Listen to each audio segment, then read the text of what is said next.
નમસ્કાર, આપ જોઈ રહ્યા છો નેશન પ્લસ ન્યૂઝ. હું છું આપની સાથે વિભિક્ષા પરમાર. ચોમાસાની ઋતુમાં સર્પદંશની ઘટનાઓમાં મોટો વધારો થતો હોય છે, ત્યારે ગભરાટ કે અંધશ્રદ્ધાના બદલે સમયસર મળતી તબીબી સારવાર સંજીવની સાબિત થાય છે. નર્મદા જિલ્લાની 108 એમ્બ્યુલન્સ અને ગરુડેશ્વર સરકારી હોસ્પિટલના તબીબોની તાત્કાલિક અને પ્રશંસનીય કામગીરીથી એક જ મહિનામાં સર્પદંશના 17 જેટલા દર્દીઓનો અમૂલ્ય જીવ બચાવી લેવામાં આવ્યો છે. ચોમાસા દરમિયાન સરીસૃપો બહાર નીકળવાના કારણે દંશ મારવાની ઘટનાઓ વધતી હોય છે.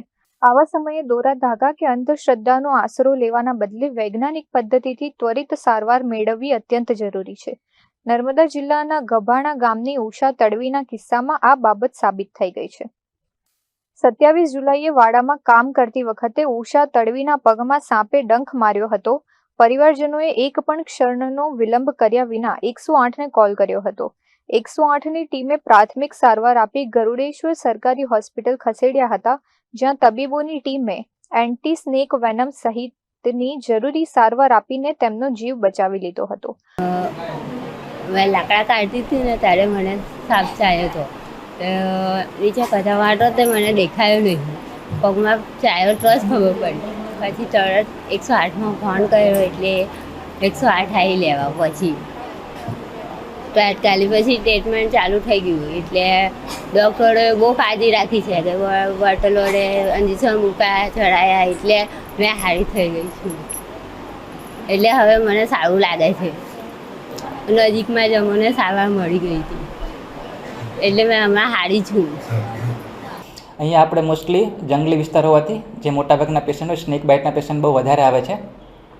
એમાં મોસ્ટલી આપણે વાઇપર સ્નેક વધારે આવે છે. સૌથી પહેલાં આપણે ઇમરજન્સીમાં પેશન્ટ આવે તો આપણે એને બે તરીકે કેટેગરાઇઝ કરીએ છીએ કે ન્યુરોપેલેટિક સ્નેક છે કે પછી વાસ્ક્યુલોટોક્સિક સ્નેક છે. જો વાસ્ક્યુલોટોક્સિક હોય તો આપણે નસકોરોમાંથી લોહી આવવું, પેશાબમાંથી લોહી આવવું, ચક્કર આવવા એવું બધું થાય તો આપણે પેશન્ટને સૌથી પહેલાં આપણે ASV આપીએ છીએ, જેને એન્ટી સ્નેક વેનમ કહેવાય છે. અને બાકી જો વધારે પેશન્ટને કોઈ તકલીફ હોય કે પેશાબ ઓછો આવે તો આપણે પેશન્ટને આગળ ડાયાલિસિસ માટે એના માટે રિફર કરીએ છીએ. અને જો પેશન્ટ બીજું છે કે ન્યુરોપેલેટિક સ્નેક બાઇટ, જો આપણે કોબ્રા બાઇટ છે, ક્રેટ છે, તો એમાં ન્યુરોપેલેટિકના સિમ્ટમ હોય છે, જેમાં છે કે આંખોમાંથી દેખાવું ઓછું, ડબલ દેખાવું, પછી શ્વાસ લેવામાં તકલીફ પડવી, બોલવામાં તકલીફ પડવી. તો આપણે પેશન્ટને સૌથી પહેલાં આપણે નિયોસ્ટિગમેન અને એટ્રોપિનનો ટ્રાય આપીએ છીએ. જો પેશન્ટ 3 ડોઝથી ઇમ્પ્રૂવ થઈ જાય તો આપણે પેશન્ટને પછી આગળની સારવાર માટે અહીંયા જ રાખીએ છીએ. અને પેશન્ટને આવું લાગે કે આપણે જો વેન્ટિલેટરની એવી રિક્વાયરમેન્ટ છે તો આપણે પેશન્ટને આગળ રિફર કરીએ છીએ. અને મોટાભાગના પેશન્ટ લાસ્ટ મંથમાં આપણે 17 જેવા કેસ અહીંયા નોંધાયેલા છે, જેમાંથી મોટાભાગના પેશન્ટ રિકવરી થઈને આપણે ઘરે સારી રીતે પહોંચી ગયા છે. અત્રે ઉલ્લેખનીય છે કે સર્પદંશના કિસ્સામાં એક તરફ અંધશ્રદ્ધા છોડીને હોસ્પિટલ પહોંચવાની ઉષા તડવીના પરિવારની આ સમય સૂચકતા અન્ય લોકો માટે પણ એક ઉત્તમ ઉદાહરણ પૂરું પાડ્યું છે. તો બીજી તરફ હોસ્પિટલના ડોક્ટરોની સતર્કતાથી જુલાઈ માસમાં જ 17 જેટલા દર્દીઓને નવજીવન મળ્યું છે. Deepak Jagtap, nation plus news, Garudeshwar. સમાચારોના સતત અપડેટ મેળવવા માટે અમારી નેશન પ્લસ ન્યૂઝની યુટ્યુબ ચેનલને સબસ્ક્રાઇબ કરો, બેલ આઇકન દબાવો અને જોડાયેલા રહો ફેસબુક, ઇન્સ્ટાગ્રામ અને ટ્વિટર પર.